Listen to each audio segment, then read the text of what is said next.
Olá,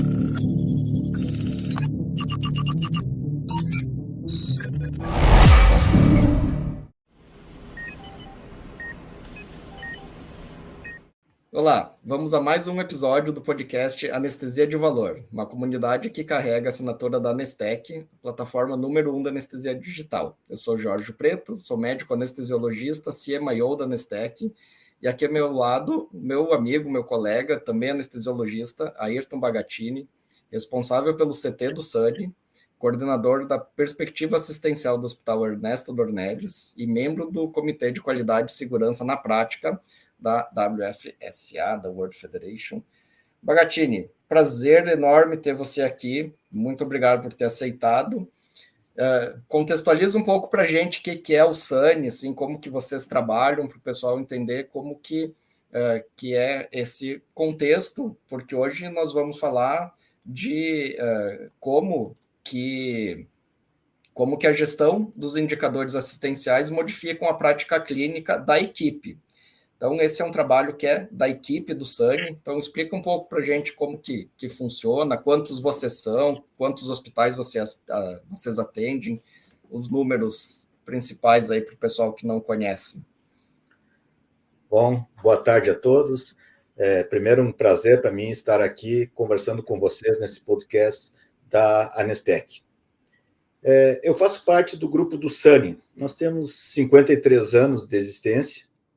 Atualmente são compostos por 33 médicos anestesiologistas. Somos um grupo privado que trabalhamos em vários hospitais, praticamente 10 hospitais de Porto Alegre. Nós temos uma equipe de 136 médicos cirurgiões e odontólogos, 224 médicos formados no programa de residência médica. Então, nós temos um serviço de residência médica que tem a mesma idade do nosso serviço, né? Fizemos em torno do 2021, nesses anos da pandemia, fica um pouco prejudicado os números que eu vou citar aqui, mas nós fizemos em cerca de 23 mil procedimentos em 2021, e nesse ano de 2022, até julho, nós praticamente fizemos a metade desses procedimentos, que foi 15.300 procedimentos. Isso para dar uma magnitude do nosso serviço, né? Nós somos, como eu falei inicialmente, um grupo privado e que temos um centro de ensino com 2 programas de residência médica, ligado a 2 hospitais, um instituto de cardiologia e outro ao Hospital Ernesto Dornelles. Até o início da pandemia, que infelizmente foi uma catástrofe para todo o mundo, mas nós aproveitamos essa oportunidade e começamos a repensar o SANI. Nós vínhamos com algumas ideias de tornar o SANI uma empresa, e isso não é fácil. Nós estávamos falando antes, né, uma mudança de cultura não é tão simples assim, leva-se tempo para criar isso, mas durante o ano de 2020 nós tínhamos esse tempo. Então, todas aquelas ideias que nós vínhamos tendo fragmentadas sobre criar uma empresa, no ano de 2020, com a redução do número de cirurgias, nós conseguimos sentar e começar a pensar, então, para dentro do SANI. Eu vejo, assim, que os grupos de anestesia, e acredito que tem muitos, como nós, em todo o Brasil, são grupos que fazem anestesia. Eles simplesmente pegam sua escala e vão fazer a cirurgia, a anestesia, retornam para suas casas, enfim, alguns estudam por vontade própria, retornam no outro dia no trabalho, no final do mês, ou de 15 em 15 dias, se divide os honorários, e assim se continua, se perpetua, e todos fazem suas vidas, sem ter um comprometimento com os cirurgiões que você tem, porque geralmente tu entra numa equipe já formada, você não tem que conquistar esse cirurgião, ele já está naquela equipe, você não tem uma ligação com os hospitais. Então, assim, você não está comprometido com o hospital, tu não sabe qual é o interesse do hospital. Eu vou lá, faço minha anestesia, vou embora, retorno no outro dia e quero os equipamentos todos prontos para que eu use os melhores fármacos, que eu tenha a melhor monitorização, mas se o hospital está com dificuldade financeira ou não, isso não me diz respeito, porque eu sou anestesista, vou lá prestar serviço.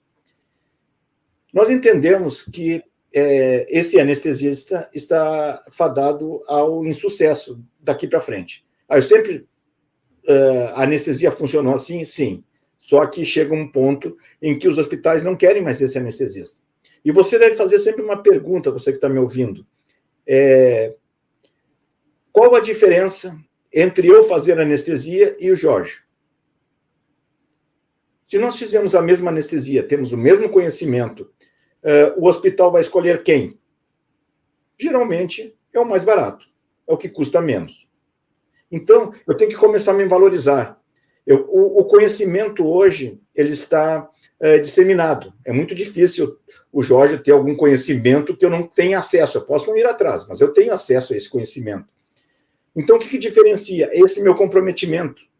Eu estou preocupado com a sustentabilidade do meu hospital, da casa onde eu trabalho, né? A sustentabilidade da minha equipe, a sustentabilidade do meu cirurgião.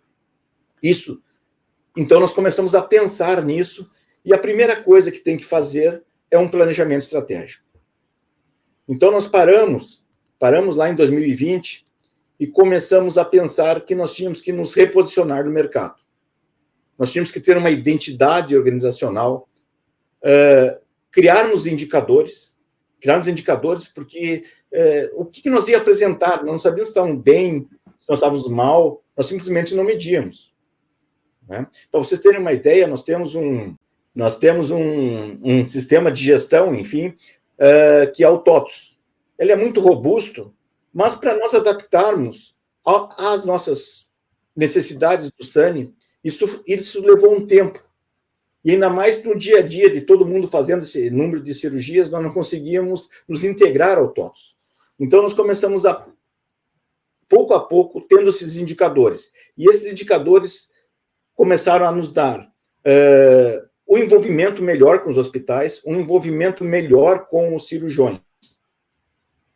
Para isso, nós fizemos reuniões mostrando a todos os sócios, nós somos em 33 sócios, o cenário e tendências na saúde. Para onde que está indo? Então, uma sensibilização do nosso corpo clínico do SANI.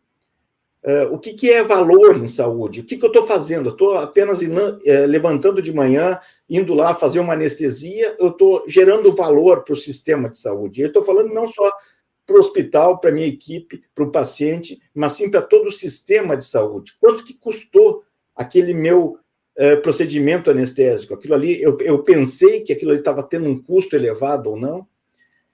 Começamos a pensar em qualidade e acreditação, cultura de segurança, pensar na experiência do paciente e do profissional, profissionalização da gestão e o planejamento estratégico. Isso é fácil? Não.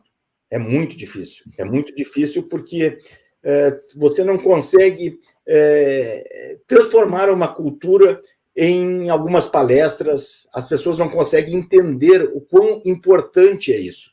Então, você tem que, nessa fase de transição, e para que, já que todos somos sócios, temos os mesmos direitos e deveres, nós temos que convencê-los de que aquilo é bom. Isso nós não temos tempo, eu não posso fazer um planejamento para daqui a 5 anos, 10 anos, eu ter um retorno. Não, eu tenho que ter um retorno imediato. Então, nós começamos a pensar assim, metas a curto prazo, médio prazo e a longo prazo, para que a gente tivesse o retorno. Então, nós teríamos que ter um retorno rápido para que a nossa cultura de transformação de uma empresa, de um grupo de anestesia, numa empresa. Para isso, nós criamos uma missão. A missão não é um nome bonito que a gente achou na internet, mas realmente o que a gente faz? Qual é o nosso core? Né? O que nos move? É proporcionar assistência e ensino em anestesiologia com excelência. Que é o que a gente faz. Então, assim, pessoal, nada mais nós estamos fazendo assim, a gente faz uma anestesia bem feita. O que a gente quer fazer agora é de uma forma ordenada, de uma forma organizada. E também tivemos uma visão. O que nós queremos ser daqui a 5, 10 anos? Né? E colocamos que nós queremos ser referência nacional como uma organização de excelência nas áreas de anestesiologia, ensino e, aí sim, gestão. Para isso, nós não podemos pular etapas ou, acima de tudo, nós queremos ser excelência em gestão, em anestesiologia, em ensino. Não, nós temos que ter certos valores, como ética, tradição, organização, confiabilidade, qualidade, segurança, disponibilidade, ensino, inovação e cooperação. E criamos também um propósito.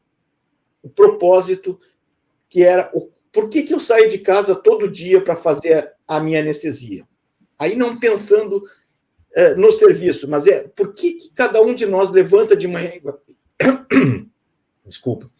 E por que cada um levanta de manhã e vai lá fazer uma anestesia, ou vai à tarde fazer sua anestesia? Qual é o propósito?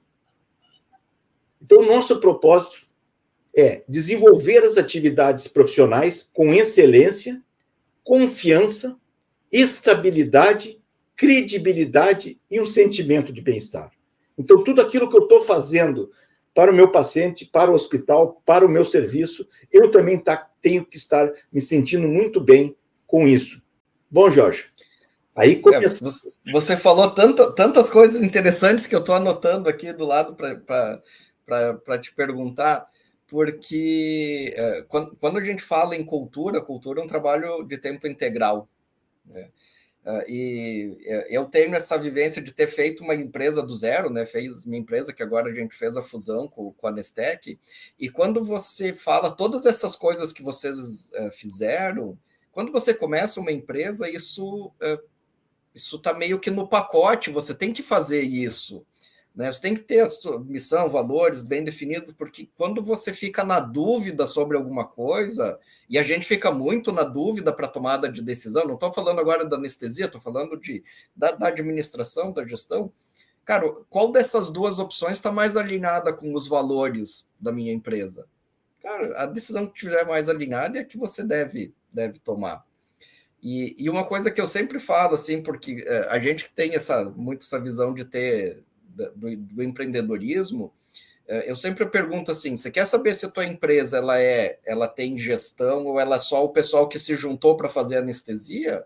Quantos % do teu fluxo de caixa você reserva para investir na própria empresa?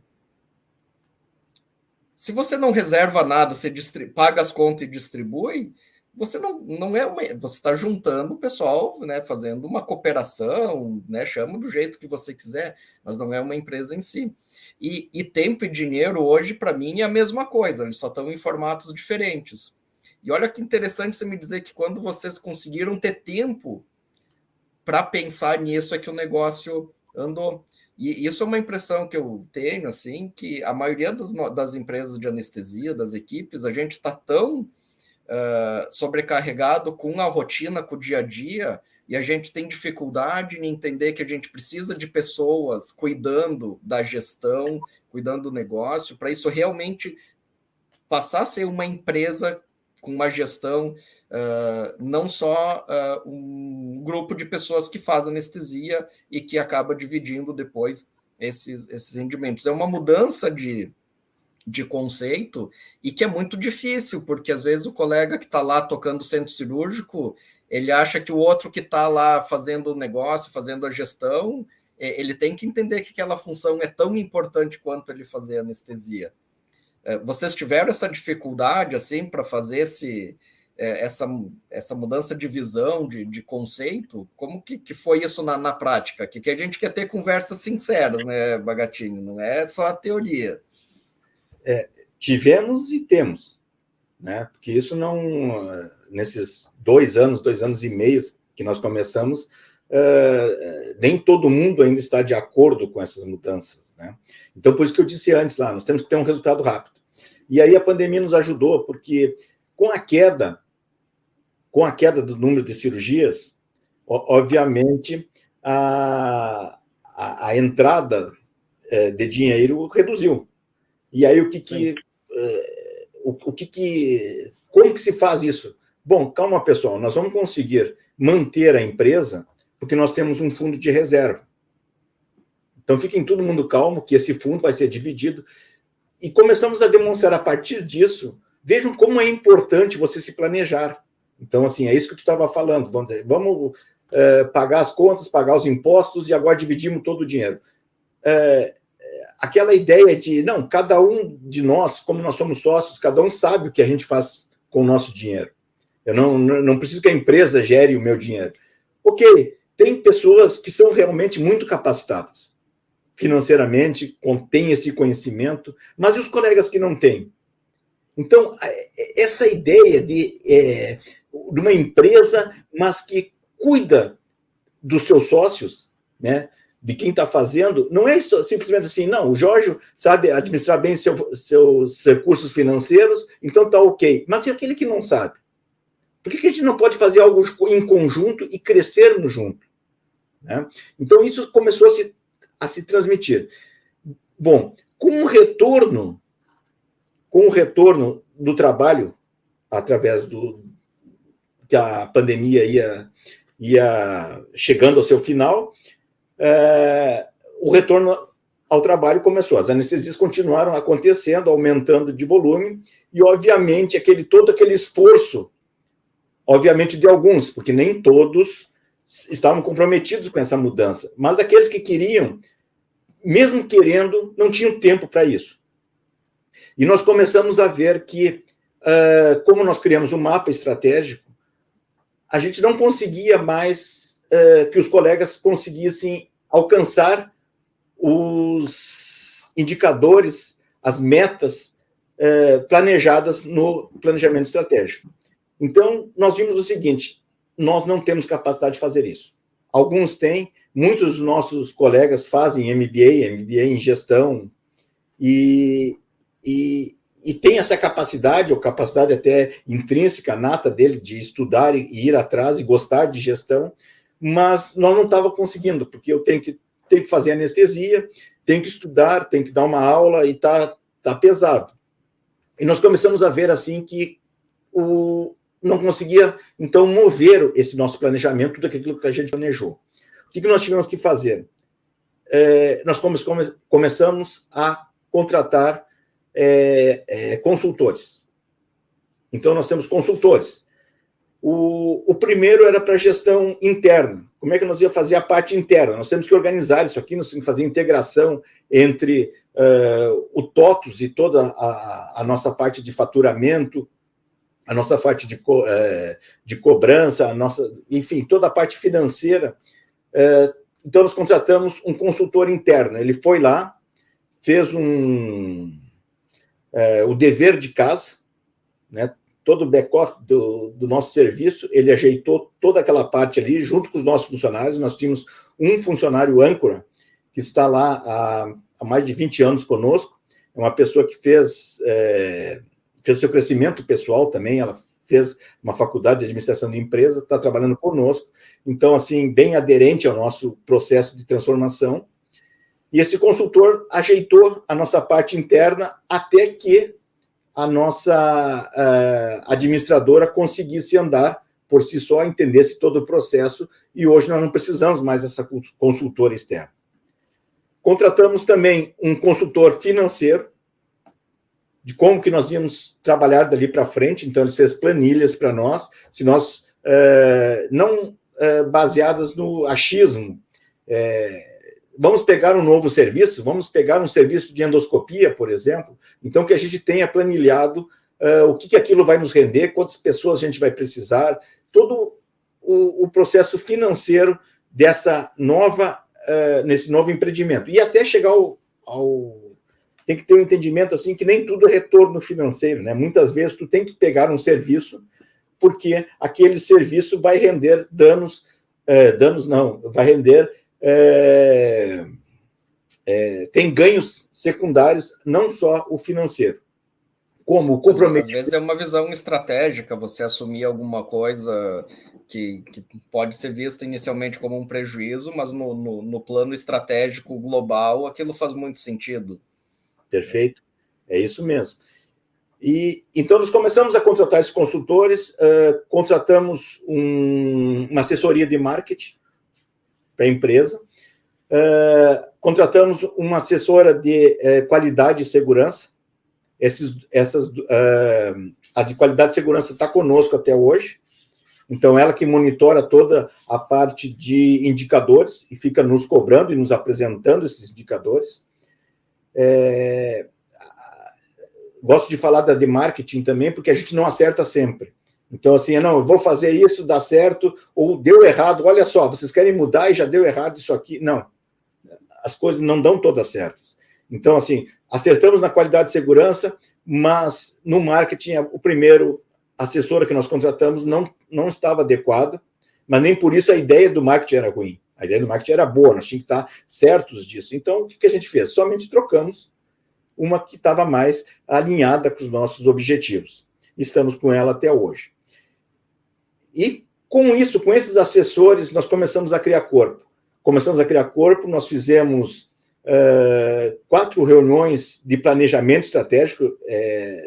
Precisa tantas reuniões com toda a equipe nesse período inicial, sim, porque nós não estávamos construindo uma empresa, nós estávamos transformando uma equipe numa empresa. Então, o carro estava andando e nós estávamos trocando a roda, que é muito mais difícil de tu criar quando tu cria essa empresa, é diferente do que tu transformá-la durante o percurso. E começamos com os indicadores. Também temos que demonstrar o marketing. O que é o marketing? Inicialmente, nós começamos com um marketing interno. Marketing para a nossa empresa, para os nossos sócios, para os nossos colaboradores. Hoje nós estamos em torno de 20 colaboradores. Precisa tanto? Precisa. Tem um retorno financeiro com essa equipe que nós temos, que eles se pagam, eles valem o que nós estamos pagando para eles. E esse marketing interno, então, como? Através de demonstrativos. Então, nós começamos a fazer boletins internos. Nós temos o que melhor estava funcionando até então, em termos de gestão, era o nosso centro de ensino e treinamento. Então, nós começamos a fazer um boletim específico para o centro de ensino e treinamento, mas distribuído em todos os sócios todos os meses. Nós temos um boletim financeiro distribuído também e um boletim de associativismo, ou seja, o que os sócios estão fazendo, o que estão se criando.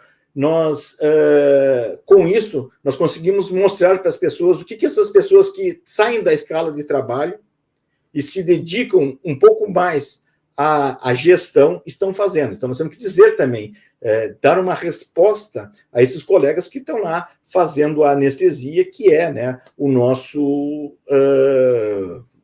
core, o nosso corpo de trabalho, que é o que faz com que o SANI exista, né? Tanto Sim. Anestesias como o Centro de Ensino e Treinamento. Sim. Tem um ponto bem interessante, essa questão do endomarketing, né, que é o nome bonito que o pessoal fala, que é, na verdade, você divulgar internamente conforme as equipes elas vão crescendo, você vai dissociando um pouco, você passa a não encontrar nem os colegas, você passa a não encontrar os funcionários, às vezes troca. Quando eu entrei aqui na equipe, cara, eu conhecia o nome de todos os funcionários que a gente tinha. Eu ia seguidamente no consultório, encontrava todo mundo. Hoje a gente está em 80 anestesistas. Tem colega que eu não encontro no centro cirúrgico há mais de 2 anos.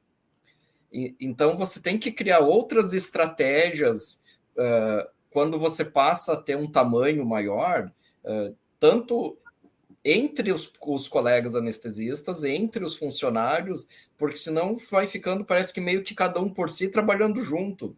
Né? Então, essa divulgação, esse endomarketing faz muito parte do fortalecimento da cultura, que é um trabalho difícil, e quando a equipe vai crescendo, as empresas, isso não é uma exclusividade de empresa de anestesia, qualquer empresa, quando ela começa a escalonar número de funcionários, você começa a ter dificuldade em sair aquela ideia, aquela cultura, os valores dos fundadores e chegar lá no cara que está na ponta, que entrou nos últimos meses. E isso é uma dificuldade de qualquer empresa, na anestesia não é diferente. Só que às vezes eu vejo que os colegas têm muita restrição com esse tipo de ação, e é uma ação que, sim, com um custo muito pequeno, mas que tem um resultado importante no médio e longo prazo. O pessoal aí já está mais... já aceitou melhor esse tipo de ação? Sim. porque a transparência, né? A transparência, na verdade, nós somos anestesiologistas, então, assim, são todos inteligentes, todos capazes de fazer uma anestesia, estudam, e, obviamente, quem tem uma facilidade de entendimento muito maior do que nós pegarmos o público em geral, então fica mais fácil de trabalhar com pessoas inteligentes, obviamente. E o anestesista tem outra característica, e até é uma característica boa, mas que nós temos que tomar muito cuidado, que é o imediatismo. Então, eu tenho que fazer isso, eu tenho uma ideia e amanhã já quero aplicar. E por isso a necessidade de ter esse corpo gerencial, né? Alguém que administre isso, que não pode ser no nosso entendimento, que todos, vamos dizer, tudo vai para uma Assembleia Geral e todo mundo discute. Eu gosto de vermelho, eu gosto de verde, eu gosto de azul. Não, tem que ter um grupo escolhido pelos demais que gerencie a empresa e que tenha poderes para isso. Não pode ficar discutindo. Então, o que se conseguiu a curto prazo? Nós tínhamos reuniões que levavam 3, 4 horas das nossas assembleias, e muitas vezes se decidiam coisas, e em cima da hora se mudava de opinião.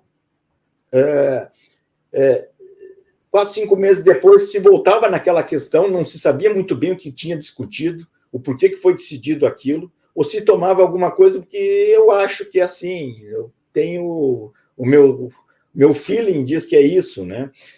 Então, nós começamos a tornar as reuniões muito objetivas.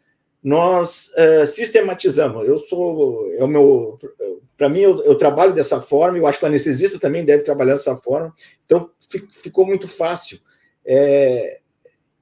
Eu tenho uma ideia, qualquer sócio tem uma ideia, muito bem, escreve essa ideia, e aí eu faço um formulário padronizado, ele escreve a ideia. Como nós dividimos o planejamento estratégico em perspectivas, aprendizado e crescimento, processos, mercado e clientes e financeiro, tem um colega nosso responsável por cada uma dessas perspectivas. Então, se eu tenho uma ideia de processo, olha, eu acho que tem que mudar determinado processo aqui dentro do serviço, muito bem, escreve essa tua ideia, vai para a equipe de processos, eles dão o parecer, estudam, dão um parecer, tem um tempo para esse parecer, ele dá esse parecer, depois do parecer da equipe de processos, vai para o conselho de administração, o conselho de administração com o parecer do processo, ele discute novamente e dá um parecer. Então, quando a gente vai para a Assembleia Geral, o que a gente faz? Já vai o parecer da perspectiva de processos, do Conselho de Administração, favorável ou desfavorável. Se os dois forem desfavoráveis, a gente entra em contato com o colega, com os colegas, e diz, olha, nós não estamos de acordo por causa disso e daquilo. Se mesmo assim o colega diz, não, eu quero levar para a Assembleia. Ok, é levado para a Assembleia. Então, nós conseguimos reduzir o tempo e torná-la, otimizar esse tempo. Então, tem reuniões assim que nós resolvemos as coisas importantes em 30 minutos, 40 minutos, porque todo mundo já está conhecendo qual é a ideia do... Vocês enviam esses pareceres e as propostas como pauta antes da Assembleia? Perfeito. Então, e aí vocês vão basicamente para votar na Assembleia. Todo mundo já foi informado qual é a pauta, quais são os pareceres, aí vai basicamente para ter a tomada de decisão democrática. Isso. E, obviamente, o colega tem oportunidade de dizer o porquê que quer levar, mas todo mundo já está sabendo a ideia do colega, a ideia da perspectiva, a ideia do conselho. Não é o ideal ainda no meu propósito. O que eu quero ainda é o seguinte, é que a gente discuta de forma virtual essas propostas. Então, quando eu chegar na Assembleia, eu só vá para a Assembleia discutir realmente o que já não foi decidido. Porque muitas vezes nós chegamos lá e, obviamente, ainda mais com a pandemia agora, as pessoas têm necessidade de falar, né, de falar seu comentário. Então, você já comenta virtualmente, coloca no chat ali, vocês praticamente esgota a discussão. E quando Sim. você esgotar a discussão, então, se todo mundo de acordo, você só leva na Assembleia para colocar na ata, ratificar, ó, de acordo, discutido, como foi discutido virtualmente, essa proposta foi aceita ou negada. E leva-se só assuntos realmente estratégicos, importantes para essa Assembleia. E tira aquela da questão do o Jorge tinha que me substituir, não foi, Sim. Qual é a punição, claro. Não leva a nada isso, né? O Bagatini, eu achei interessante essas perspectivas que vocês montaram. Vocês pegaram algum modelo? Por que vocês definiram que esses eram os pontos chaves? Eram para resolver dores principais da equipe de vocês? Não, isso é da administração, né?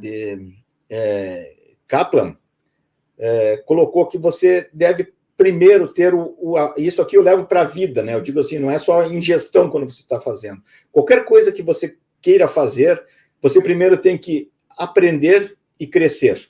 Então, eu tenho que estudar muito aquilo que eu estou fazendo. Segundo, e por que eu tenho que estudar e aprender? Para fazer bem os meus processos, para que eu faça, levando para anestesia, para que eu faça o meu ato anestésico bem feito, então, o processo, né? E por que eu faço isso? Por que eu aprendo e, com isso, eu aprendendo, eu faço meu processo melhor? Porque daí eu vou tratar melhor o meu cliente e o mercado. E, com isso, eu tratando melhor o meu cliente e mercado, eu vou ter um retorno financeiro.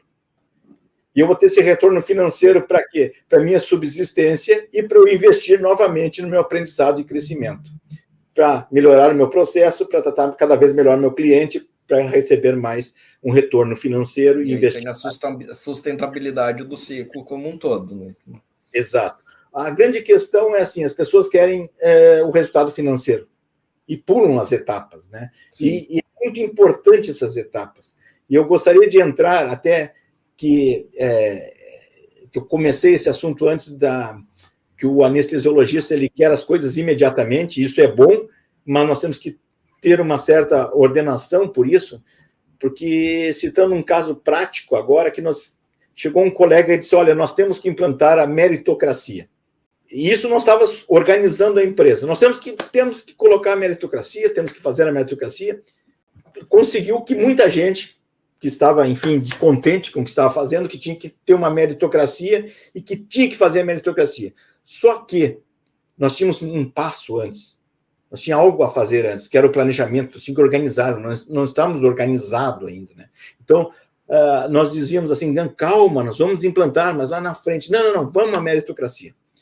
Bom, quando é um desejo coletivo, assim, bom, então vamos implantar a meritocracia junto com o planejamento, não paramos, né? Obviamente que não foi algo bem estruturado, e por isso a gente teve muita dificuldade na implantação. Vamos dizer, a ideia é perfeita, mas quando tu vai implantar, tem a dificuldade porque não foi muito bem planejado. Foi uma forma corrida que nós implantamos a meritocracia no SANI. Mas implantamos, né? Nós conseguimos implantar junto com o planejamento. Então, como eu disse, tem uma certa dificuldade, porque hoje, quando a gente quer implantar qualquer outro processo dentro do SANI, nós temos muito mais base, nós temos muito mais argumentos, nós temos muito mais estrutura para que ela seja, que os demais sócios aceitem essa nova proposta dentro do SANI, né? A meritocracia, podemos falar dela um pouco agora, Jorge? Sim, eu queria perguntar assim, o que vocês consideraram mérito? Porque há uns 10 anos atrás eu fiz a primeira proposta de meritocracia para a empresa onde eu trabalho, aqui em Joinville, que não passou. E na minha cabeça eu fiz com outras pessoas, acho que tinha claro o que era mérito. Mas a impressão que eu tive na hora da discussão é que o pessoal ele não queria premiar o mérito, ele queria punir o desmérito. Sim. Que são duas coisas totalmente diferentes, porque o mérito ele tem que estar alinhado com o planejamento estratégico. O que é importante para a minha empresa? São essas coisas. Então, essas coisas, eu vou premiar as pessoas que fazem isso, porque é alinhado com o planejamento estratégico que está nesse ciclo, então, que isso vai melhorar, está alinhado com a empresa, isso vai nos dar um resultado. Eu vejo mérito com isso. Se falar em meritocracia sem você definir o planejamento estratégico, você está fazendo coisas empíricas baseado na tua ideia, na tua vontade, que não necessariamente é o melhor para toda a equipe, o melhor para a empresa. Né? Você provavelmente vai ter um viés de achar que as coisas que você faz são as que deveriam ter mais mérito. Perfeito. Né? O que eu faço, para mim, sempre vale mais do que os demais. Com certeza, senão você não estava fazendo outra coisa, né? Exato, isso é bom. Bom, mas daí vamos fazer a meritocracia. Tivemos que contratar uma empresa também. Não achamos que nós não teríamos condições de fazer. E aí contratamos uma empresa, trabalhamos junto, obviamente, muito trabalho, porque também não adianta, não é a solução de tudo. Vamos contratar uma empresa, ela faz para mim. Não, tu tem que se comprometer com isso. Né? Vou contratar o Jorge lá, faz para mim a meritocracia e implanta aqui. Não, ele tem que entender, volto de novo, a cultura do meu serviço. E aí nós começamos a ver assim, quais eram as nossas dores? O que está nos complicando? Né? O que nos incomoda, né, que as pessoas não fazem? E aí dividimos em 4 grandes pilares, que eram os procedimentos operacionais. Os procedimentos operacionais. É importante, assim, dizer que nós fomos criando esses pilares, e esses pilares não são fixos. É de acordo com a dor do momento. Então, nós reservamos um valor monetário. Inicialmente, agora está de 6 em 6 meses, no futuro é para passar de ano em ano, que, tirando os impostos, a reserva, enfim, todo o nosso custo, a divisão de honorários, nós reservamos um valor a mais para ser dividido em meritocracia. Esse valor todo é dividido em meritocracia. Então, se o colega não ganhar, eu não vou ganhar mais. Eu vou ganhar pelo que eu fiz a mais. Aquele dinheiro fica ali e no mês seguinte vem de novo. Então, o colega que deixa de ganhar, eu vou atrás para ganhar mais. Eu não tiro o dinheiro dele. Entendi. Isso tem que ficar claro. Né? E quais eram as dores, então? Procedimentos operacionais. O que nós entendíamos com procedimentos operacionais? As nossas dores do momento, só para dar alguns exemplos, assim, a ficha de anestesia não chega. Não é levado no serviço. Enfim, o colega faz, a gente trabalha em diversos hospitais, em 10 hospitais, o colega vai para casa, final de semana, esqueceu, perdeu a ficha, não chega, não fatura, não recebe. Então, nós colocamos lá, tem que entregar a ficha até 2 dias. Quem preenche, nós temos um sistema eletrônico de ficha de anestesia, que é o Sanimob. Tem colegas que não preenchem, isso atrapalha todo o andamento do serviço. Então, quem preenche, quem não preenche. Faz a avaliação pré-hospitalar. Faça avaliação pré-anestésica ou não. Vou no hospital lá fazer a avaliação fora do consultório. Não teve licença saúde. Manteve restrições em trabalhar em determinada especialidade cirúrgica. Eu faço qualquer coisa. O outro, eu não gosto de ir tal hospital. Tudo bem, cada um faz o que pode. Dentro disso aqui, você tem, e você consegue 40% que a nossa dor nesse momento era procedimentos operacionais. Então, 40% da meritocracia era se eu conseguisse preencher esses critérios. Se eu não conseguir preencher um deles, eu reduzo em 40%. Não 40%, é o percentual dentro dos 40%. Cada item dele é dentro dos 40%. O segundo item era relacionamento com o cliente. E isso é bem complicado porque nós, anestesiologistas, sabemos que a relação com o cirurgião nem sempre não podemos dar só o lado do cirurgião. Muitas vezes o cirurgião não gosta por determinada coisa, o colega foi mais duro em cancelar uma cirurgia que deveria ser suspensa e o cirurgião reclamou dele. Né? Sim. Bom, então qual foi o nosso entendimento em relação ao relacionamento com o cliente? É tudo ou nada. Pode dizer assim, não é justo isso? Pode não ser, mas no momento, para sair a meritocracia, foi o que a gente achou adequado, que é o seguinte: teve queixa, você não recebe quanto? 25% da meritocracia. Essa queixa pode ser tipo ouvidoria do cirurgião, direção do hospital, qualquer coisa relacionada aos nossos clientes, tanto ao paciente, ao hospital ou cirurgião. Tá. Então, assim, teve queixa? Não. Qual o intuito disso? Você não soube lidar com a situação. Sim. Então, eu quis suspender a cirurgia, o cirurgião mas eu não soube trabalhar essa minha suspensão. Eu deveria, estar certo, eu suspender, mas eu não soube lidar com o cirurgião. O paciente reclamou porque estava cara a anestesia. É uma queixa. Eu recebi lá, o artigo cobrou muito, né? Mas eu não soube trabalhar essa parte financeira. Então, assim, não tive... Esse é o intuito desse relacionamento com o cliente. Como nós temos um centro de ensino e treinamento, nós fizemos a educação continuada. A educação continuada, então, para nós é importante. Esse é um item que você pode conseguir, vamos dizer assim, o máximo para eu conseguir, daí, a educação continuada é 25%. Para eu conseguir 25%, eu não preciso preencher todos os itens, porque todos os itens dão não lembro agora, mas 160%. Então, tem que, algum desses itens eu chego ao 100%. Certo? Entendi. O que tem nesses itens, assim, Bagatini, para exemplificar? Possui o CEP-A, que é o certificado de atualização permanente da SBA. Da SBA.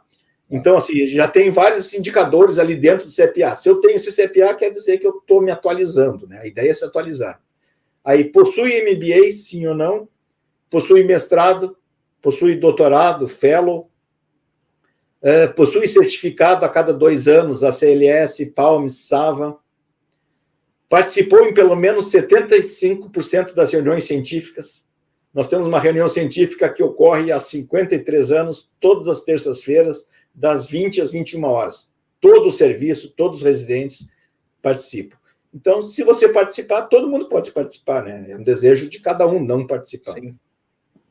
E se atua como instrutor ou corresponsável do CET, que nem todos os colegas atuam como instrutor ou corresponsável, e se desenvolveu novas habilidades.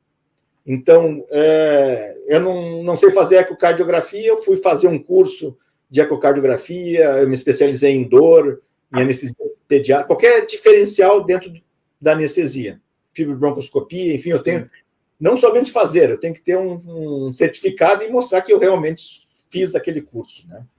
Sim, entendi. Então, essas são a educação continuada. E, por último, que é muito discutida, mas nós temos que colocar, que seria o engajamento administrativo e associativo. Colocamos em 10%, porque, como eu disse, é o que os sócios menos aceitaram esse último item aqui, que seria, se você é membro do Conselho de Administração ou do Centro de Ensino e Treinamento, se você participou pelo menos em 75% das reuniões administrativas da Assembleia Geral, né? Se você participa do planejamento estratégico em qualquer coisa, não precisa ser o coordenador de alguma coisa. Não, eu trabalho lá, eu fiz isso, eu organizei uma festa, algo que tu fez para o serviço.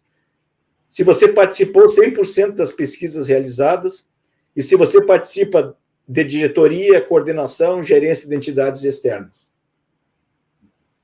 Então, assim, engajamento vale 10%. Eu consegui 100% dessa pontuação, desses indicadores, eu recebo o maior valor em cada 6 meses. Certo? Aí, a cada 6 meses, vocês têm tipo um salário bônus, assim, uma bonificação baseado na meritocracia. Baseado na meritocracia, a gente se reúne, o questionário é através do Google Forms. Então, a gente manda para todos os sócios, eles respondem. Obviamente, tem uma comissão depois que vê se realmente isso aconteceu mesmo ou não. E depois é distribuído, apresentado numa reunião administrativa, é apresentado o resultado, né? É enviado previamente o resultado de todos, né? Uhum. O resultado de todos. E qual é a lógica que eu acho que é importante dizer antes que eu me esqueça, Jorge? Desculpe. É o seguinte, e se eu não conseguir 50% desse valor? Aí vem a pergunta, né? Se você não conseguir 50% desse programa de meritocracia, você merece estar no SANI? Você merece fazer parte dessa equipe se você não cumpre 50% do que a maioria acha que é possível fazer dentro do SANI. Então, assim, essas diferenças... quero dizer também que ninguém conseguiu 100%. Tá. Ninguém conseguiu. Mas a gente viu assim que houve uma procura já, cada semestre, há uma procura maior de fazer as coisas, de entregar a ficha, de melhorar a sua performance dentro da equipe. Né? Comparado com ele mesmo, porque ele não se compara com os demais. Né? Claro. E vocês enviam o relatório com a pontuação de todos os sócios. Todo mundo tem acesso a isso. Vocês Exato. Fizeram um teste inicial antes de dizer, vamos dizer assim, a gente encerra esses 6 meses, a pontuação de cada um seria essa, mas essa vez nós não vamos pagar ainda, vai pagar só no próximo. Vocês chegaram a fazer isso? Fizemos até para tirar as dúvidas, para ver o que tinha de errado. Então, fizemos um projeto piloto em 6 meses, avaliamos, olha só, se nós dividíssemos tanto, você ia receber tanto desse percentual, né? Então, a primeira vez não se teve esse resultado financeiro. Foi apenas para pontuação e para sensibilização de todo mundo. E foi aprovado. Acho que eu esqueci de dizer, todos esses... Isso aqui não foi criado do nada, né? Essas questões de cada um desses pilares, né? Dos procedimentos operacionais, do relacionamento com o cliente, educação continuada e engajamento. Se mandou para todos os sócios antes de fazer a meritocracia e o que cada um achava que era importante. E disso se fez um compilado geral e se chegou a essa finalização. Sim. Está terminado? Não, ele continua, porque, de repente, se todo mundo entregarem as fichas em 2 dias, se todo mundo preencher o Sanimob, aquilo ali passa-se a não ter mais interesse para a equipe, para o crescimento. Então, tu tira aquilo ali. Os programas de mérito, inclusive, a minha visão, assim, uma coisa, o pessoal vem da acreditação, eles chegam lá, tem 20 protocolos aqui. Cara, tem que pegar 4, 5 coisas, implanta, avalia, trabalha, ensina, ajusta a cultura. A hora que o teu indicador está há meses, já num ponto, está dentro da meta, passa para outro, pega outra coisa. E eu vejo muito que o programa de meritocracia ele tem muito esse contexto, né? O que a gente precisa agora, no próximo ano? Daqui a 5 anos, talvez vocês precisem de outras coisas. Exato. A gente tem, eu comento assim, a dificuldade não é, você não tem problema, se cara, não gosta daquele hospital, daquele cirurgião, um ou outro. O problema é o cara que você não consegue escalar em 80% dos lugares que você atende. Isso é um problema. Né? A gente até diz assim, fazer eco transesofágico é importante para a equipe ou não? Cara, a gente consegue colocar fórmula, eu como um estatístico, eu consigo colocar fórmula em qualquer coisa, né? Mas eu preciso ter quantos por cento da equipe que faça eco transesofágico? 5, 10, 15, 20? Cara, para ficar bom, para a gente atender bem, eu preciso ter 10% da equipe, eu não, eu preciso ter 20%. Hoje eu tenho 5%. Cara, põe isso no programa de mérito, daqui a 3, 4, 5 anos, você tem 30% da equipe fazendo, aí a tua necessidade vai ser outra. E aí você vai ajustando isso no decorrer, no decorrer do caminho. Né? Eu vejo a meritocracia como na anestesia ele fica meio como um misto de plano de carreira com meritocracia, né? Porque você acaba direcionando os pontos onde você precisa de mais atenção, precisa de mais que as pessoas coloquem o seu interesse, a sua atenção, o seu trabalho nessas atividades, tem gente que chama de atividades secundárias, atividades relacionadas, né, que são tão fundamentais quanto a gente fazer anestesia, porque se você só fizer anestesia e não tiver todas essas outras coisas sendo cobertas, tem que cuidar da escala, tem que cuidar do financeiro. Eu vi um exemplo americano que essas coisas que eles consideravam como obrigatório. Então, assim, você fazer a ficha, você fazer o checklist da cirurgia segura e você pôr o direcionamento final do paciente, encerrar com todos os itens, isso era obrigação. Então, eles consideravam isso como desmérito. Então, você não preencheu as coisas que são sua obrigação de fazer, você ganhava menos. Uhum. Você fez coisas além do que você deveria fazer. Então, assim, você tem uma formação, você faz tem mestrado, doutorado, MBA, alguma outra coisa, as metas do hospital, do teu setor. Então, o índice de infecção hospitalar cirúrgico modificava o pagamento do anestesista, do cirurgião, do enfermeiro, porque eram metas globais do ambiente. Né? A satisfação do paciente com atendimento cirúrgico modificava o cirurgião, o anestesista, o enfermeiro, todo mundo. Então, você tinha algumas metas que eram mais globais, que não dependiam só de você, o que no fim acaba sendo a mesma coisa, né? Porque você tirar 2%, você dá 2% se o cara fez, no fim, né, acaba sendo o mesmo conceito. E a hora que o negócio estabilizou, você pode passar para outras melhorias, né? Porque, cara, melhoria constante a gente precisa fazer aí em qualquer empresa, você está sempre tendo que pôr novas situações, novas necessidades, né? E desafios também, né? E entender assim que a empresa, o hospital, enfim, a instituição, sempre é maior que nós, né, Deus? Nós não podemos ser maior, eu sou maior que a instituição. Não, a instituição está aí. Eu saí, ela continua de uma forma diferente, mas ela vai sobreviver. Perfeito.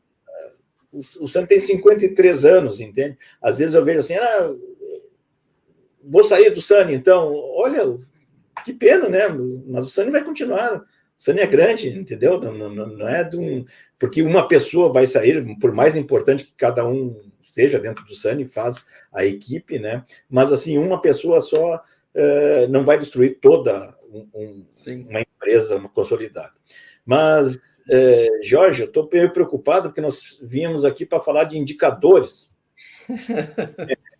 E no fim, nossa conversa se estendeu aqui. Eu gostaria de falar um pouco de indicadores. Então, fica à vontade, né? E como que isso tudo repercutiu no relacionamento com a instituição? Porque, com certeza, você implantar uma meritocracia, isso tem um reflexo na tua relação institucional do Sani com o hospital onde você presta serviço, com as equipes cirúrgicas. Exato. Isso foi primeiro, a sensibilização da equipe de entender isso que eu estava falando, né? Que a instituição é maior que nós. Então, assim, o hospital tem que ir bem. Se o hospital está bem, a nossa equipe vai estar bem e eu vou estar bem também e nós vamos tratar melhor os nossos pacientes.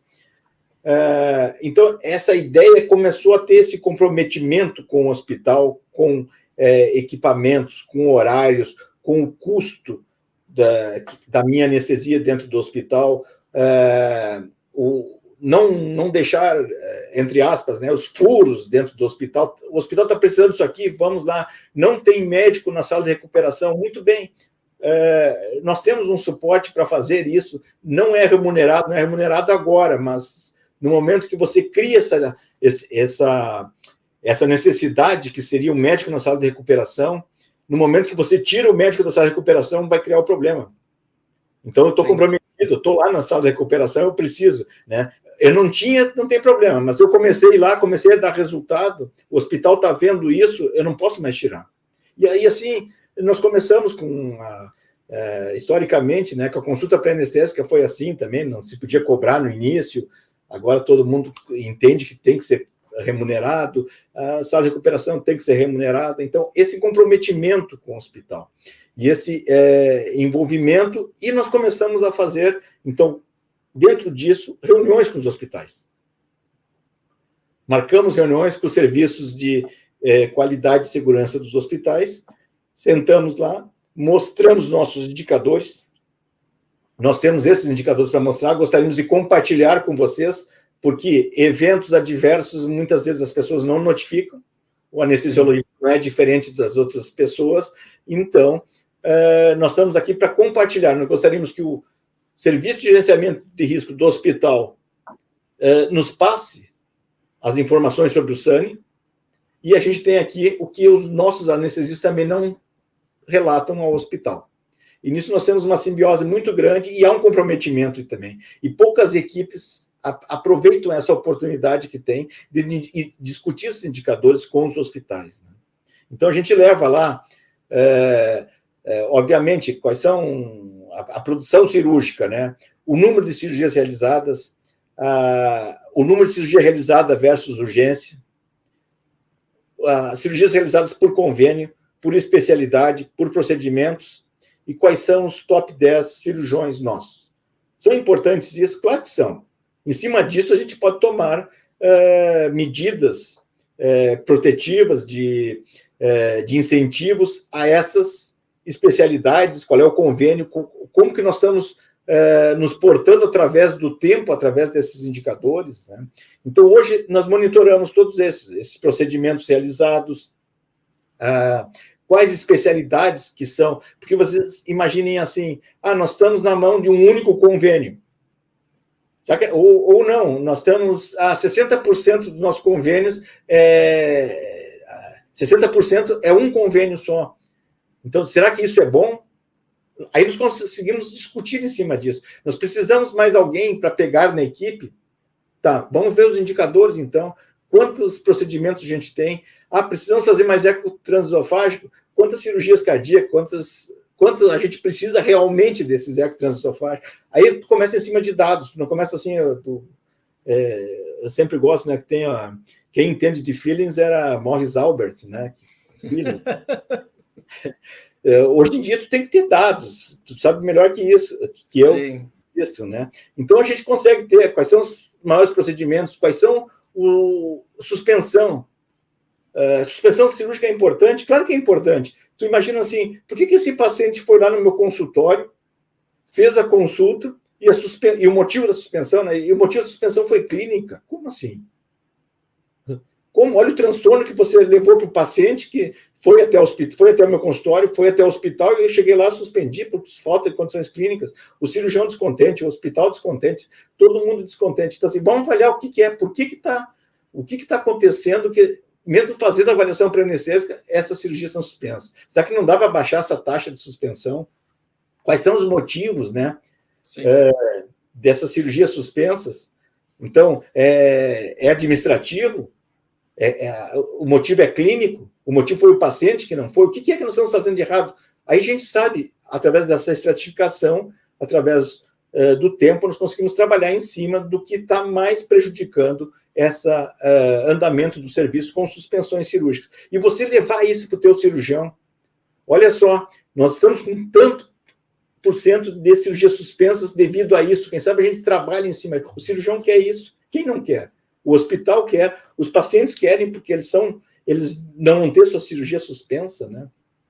E isso é entregar valor para toda a cadeia da saúde, né? Exato. Isso é um ponto que é exatamente o que a gente fala aqui na anestesia de valor, né, cara? Você entender quais são os problemas e quando você faz isso, você chega para conversar com a direção, você mostra, esses são os nossos números. Qual é a dificuldade de vocês com anestesia? Quantos colegas já foram numa direção do hospital perguntar assim, quais são as dificuldades que vocês têm em relação à anestesia? E vamos tentar resolver junto. Exato. Normalmente que a gente vai lá quando eles nos chamam porque deu algum problema. A gente tem que mudar esse ciclo, inverter esse ponto de contato. Isso faz muita diferença. Ser proativo. Ó, nós estamos com um problema aqui, suspensão de cirurgias. Nós estamos com um problema. Levar para a direção do hospital e levar uma ideia aí, uma proposta de melhoria, né? Qual a direção que não vai querer, né? Claro. O superintendente do hospital diz, não me traga problemas, traga soluções dos problemas, né? E o anestesiologista, nós que participamos do processo de acreditação dos hospitais, é triste dizer isso, mas a área mais complicada e que os hospitais mais sofrem para conseguir os indicadores positivos para acreditação é o serviço de anestesia. Porque os serviços aqui em Porto Alegre, acho que a grande maioria do Brasil também, não são serviços próprios dos hospitais. Então, são hospitais abertos que vários serviços. Então, fica difícil de administrar a anestesia. Sim. Você tendo isso, você conseguindo levar isso para o hospital, você facilita. E você facilitando esse processo de acreditação, você está entregando valor. Porque a acreditação, com muitas reclamações e discussões a respeito, mas melhora o processo assistencial. Isso está comprovado. Ninguém pode discutir que o hospital que está acreditado ele não tem um processo melhor do que não está acreditado, né? Então, esse valor que você, através dessa organização que você tem dentro do seu serviço, desse teu planejamento, e não ter indicadores, você não tem no que trabalhar. Mas faça uma ressalva. Não tenha 300 indicadores. Indicadores são poucos. 5, 6 indicadores, mas que você consiga gerenciar. E quando você tiver... Não adianta todo mês tu ir lá apresentar que a taxa de suspensão é 17, no outro é 18, na outra é 15, na outra é 18. Não adianta apresentar, você tem que... Olha, nós estamos com um problema aqui, nós temos que fazer um plano de ação para reduzir isso. Então, você vai acompanhando através do tempo e aí você vai mostrando as melhorias que você está fazendo. Não adianta só ter um indicador, ter muito de indicador e não controlá-los. Você tem que gerenciar os indicadores. É muito difícil. E chama a atenção mais uma coisa. Ter um indicador, você tem que validá-lo. Ele tem que ser fidedigno. Porque equipes cirúrgicas que são organizadas, você chegar lá com um indicador, você fez tantas cirurgias e o cirurgião rebate e diz assim, não, está errado. Onde você mostrou um dado errado, você já cria desconfiança. E depois, para você conquistar essa confiança, de novo, nos teus dados, sim, é muito difícil. Então, quando eu apresentar um dado para o cirurgião, a tua cirurgia foi suspensa em tanto por cento, e ele tiver os dados e dizer, não, foi tanto, tu cai em descrédito. Isso é um ciclo, né? Às vezes eu acho que o pessoal fala muito no protocolo. Cara, você tem que ter o protocolo, mas tem que ter o indicador da adesão, do resultado. E aí, se você vê o resultado, você tem que ter um indicador, você tem uma meta. Se está fora da meta, você tem que ter um plano de ação que você tem que ser acompanhado, implantado. Cara, isso dá muito trabalho. Então, se você tentar pegar um monte de coisa de uma vez, não vai conseguir fazer nenhum direito. Tem que escolher. E aí, de novo, a gente volta lá, planejamento estratégico. Quais são os 3 Eu não tenho nenhum. Quais são os principais que vão estar mais alinhados com o meu planejamento? Então, esses são os primeiros que eu tenho que melhorar. E para cada serviço isso vai ser diferente.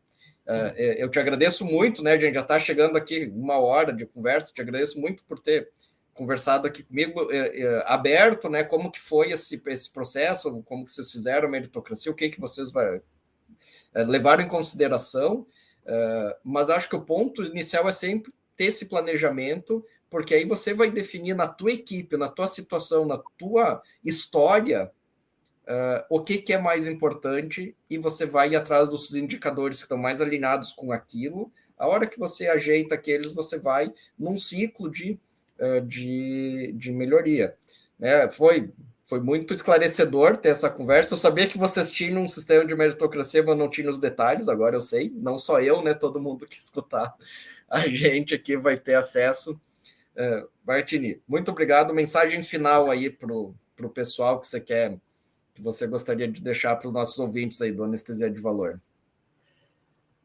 eu quero dar o propósito, né? Eu acredito muito nisso, né? O porquê que você acorda de manhã? O que você pretende fazer com a sua equipe de anestesia? Qual é o valor que você dá ao seu paciente? Tudo isso você tem que começar a pensar e ter coisas boas. Você não pode reclamar das coisas simplesmente. Eu reclamo do meu hospital, eu reclamo do meu serviço, eu reclamo do meu cirurgião, eu reclamo do meu paciente, eu estou com burnout. Né? Eu estou doente, é alguma coisa que está acontecendo comigo. Eu tenho que fazer as coisas de bom grado. E para isso eu tenho que ter uma organização. Eu digo aos colegas que quem trabalha com gestão e gosta disso, porque gestão realmente você começa a fazer, você começa a analisar e tem essa ideia de que as coisas podem melhorar e muitas vezes melhoram, quase sempre melhoram. Eu diria aos colegas que não gostam de gestão, mas que procurem com bons olhos avaliar quem faz essa parte de gestão e vejam o crescimento que está acontecendo. Você tem que ter lugar para todo mundo dentro das equipes. Tem a pessoa que trabalha, a pessoa que faz gestão, a pessoa que faz uma super especialidade, tem o outro que gosta de fazer somente endoscopia, tem lugar para todo mundo dentro das nossas equipes. E é por isso que as equipes são grandes, porque tem essa variabilidade. Nós somos anestesiologistas, nós somos inteligentes, o que a gente tem que fazer é integrar. E o que eu coloco com tudo isso é que nós temos que chamar a saúde, nós temos que ser os capitães dessa saúde. Para onde vão direcionar essa saúde? Nós temos uma visão sistêmica por ser anestesista, nós conseguimos controlar, entender todas as especialidades cirúrgicas, porque nós somos natos, a nossa natureza é de administrar uma sala cirúrgica. E quem tem que fazer isso é o anestesiologista. Vamos pegar essa oportunidade e trabalhar em cima dela. Um prazer estar aqui falar com você, Jorge, com a Nestec. Gostaria de ficar falando aqui toda a tarde ainda a respeito disso. Temos outras situações, nós poderíamos ter falado somente da meritocracia, eu acho que daria um podcast muito legal, mas, enfim, temos que encerrar também, porque ninguém aguenta muita conversa. Né? Voltaremos a conversar sobre outros assuntos também, e realmente, assim, essa é a ideia do Anestesia de Valor, desse podcast, é mostrar que o anestesista está nessa posição privilegiada, e essa mudança de todo o cenário da consolidação da saúde, o anestesista está numa posição muito privilegiada, mas ele tem que sair lá de ficar escondido atrás do aparelho de anestesia e colocar a cara, mostrar os seus dados, seus resultados, aceitar as críticas e ter uma elevação de maturidade para conseguir sentar com uma equipe de anestesia, uma equipe de cirurgia do hospital e discutir números, dados, gestão e como melhorar, que é o que todo mundo quer, que no final vai beneficiar o paciente, que é o objetivo final de tudo isso que a gente faz. Então, muito obrigado, cara. Foi uma conversa muito boa. Te agradeço muito por ter compartilhado o teu tempo, o teu conhecimento aí com a gente. A gente vai voltar a bater papo sobre outras coisas no futuro. Então, muito obrigado aos nossos ouvintes que ficaram até agora. Um abraço, até a próxima